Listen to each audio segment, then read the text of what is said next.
Welcome back. You know, sharing facts about the reality of the silent and invisible epidemic of violence and its impact on the lives of generations of girls and women in America is the key focus of our next guest. She very well may have the most compelling story on our show.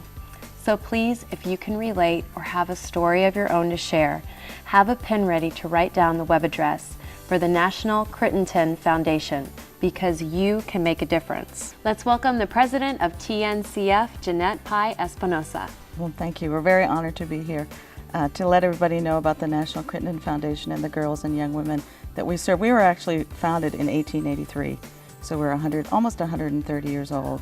And we, throughout that time, have served girls and young women who are survivors of violence, abuse, and neglect, really in an effort to help them thrive, heal, and even become leaders for change.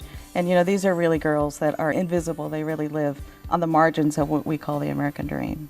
The Crittenton family of agencies provides services to these girls and young women in 31 states and the District of Columbia. These girls come from the foster care system, juvenile justice, they're homeless. Many of them are young moms. Many of them were trafficked for sex in this country, in the United States. And the goal really is, again, to help them heal, but also to help them break the intergenerational cycles of abuse that they're born into, so that they can, you know, change their lives and also change the lives of their children. I think a lot of us women and girls can relate to that cycle of destructive behavior. You know, since the foundation has been sort of serving girls for 130 years, I know you have some success stories to share with us. We do. We have many young women who are active with us and who actually heal and then also work with us and end up going to Washington, D.C. to meet with decision makers and policy makers so that they can contribute to change. And I think we have some stories to share with you of those young women. All right, let's take a look. Finding Crittenton made a difference in really them showing who I was and what my strengths were and that I was worth something. Hearing that word, worth, was like a little switch that just lighted me up. I cannot wait to just be able to look at them in a cap and gown and be like, you said I would never be here, and look where I'm at now. I'm almost the woman I dreamt I would be when I was 12 years old. I'm strong, I'm independent.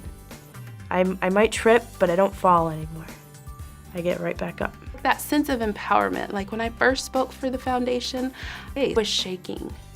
But I remember waking up the next morning and looking at what I had been through and where I was today. Like, never in a million years did I think, as a baby girl, being abused, being unloved, that I would have people from Congress and people who were business people listening to me and actually wanting to hear what I had to say. Wow, those girls are truly inspiring. I mean, it breaks my heart, but truly inspiring. Yes, they are. They're courageous, they're resilient, they're just amazing.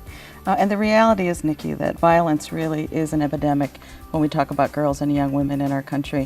1 out of every 3 young women is subjected to violence or abuse before they're 18. 61% of the females in America that are raped are under the age of 18. And the average age at which a young woman is trafficked for sex in this country is 12. So we have a serious problem in our country. Partially, those statistics that I just gave you are only reported cases. But there are true successes, and the cycle is broken. Yes, there are many, many, many successes. And these young women who are survivors, actually, with support of services and people, they can grow to nurture healthy families, to be economically self-sufficient and more, and even to give back to their community and become leaders. They can definitely break those generational cycles into which they were born. Where do they come from? They come from everywhere. But more often than not, these are families where there are generational patterns of addiction, of violence, of poverty, young parenthood, and instability. A lot of really difficult situations, but they end up, through their commitment, breaking that cycle with their children. They're tagged the bad girl, and they're not. This is just something they learned from their family. Definitely. Yeah. Definitely. And that label of bad girl is really difficult for them to shed because they internalize that. Yeah. And what we say to them is that you may have made some bad choices, you may have done some bad things, but you're not a bad person.